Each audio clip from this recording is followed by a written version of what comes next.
قواك الله.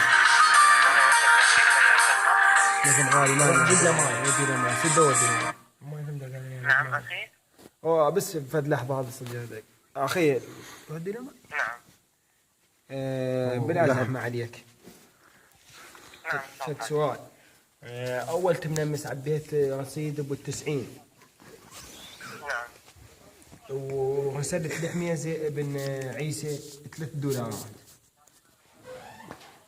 نعم. وبداية انطيته $2 ايش قد يعني منطي لحد الآن؟ وانا 750. حضرتك عبيت رصيد أبو الأشجاد العفو؟ أبو 100. أبو 100 على هذا الخط؟ الخط هذا السد عندي. وطيت حميزة ل5 وعبيس طيته 3 8 وبداية انطيته 3 اليوم 11 اليوم 350 يعني طيت يمكن من 3 11 بعد ايش قد ظل من 100؟ يبقى عندك 89. 89 صح لو لا؟ لا العفو يعني هو سعر تحويل هو 360 دينار. أي. سعر تحويل الرصيد. إذا محول الرصيد حضرتك يعني 3 مرات. لا هو يعني حدد تقام منك تقريبا يعني 700 اللي دينار. بتحسبوا يا حساب اي. ايش قد قلنا يظلن؟ والبيت قد حولت أخي العزيز يعني يبقى عندك 88,000. 88 مضبوط تقريبا هذا.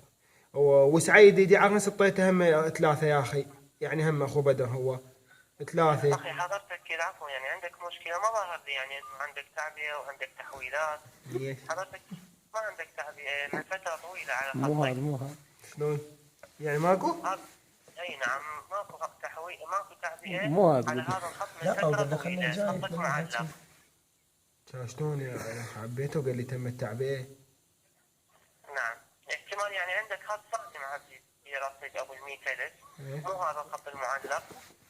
أو احتمال جهازك في خطين متصل علينا بالرقم الثاني اللي متروك فترة طويلة. حاول تتأكد من خطك وارجع اتصل علينا واحنا بخدمتك. والله وديك بس يا اخي ما مصدق يعني انا جاي اقول لك معبي بس شريحتي بيها 3 تليفوني بيه 3 شرايح ممكن هنا ثير وانا متاكد معبي يعني. هو طلع نفسه أي نعم حاول يعني ممكن نسجل الرقم اللي حضرتك ما يقولوا فيه يلا رصيد يلا الرصيد يلا روح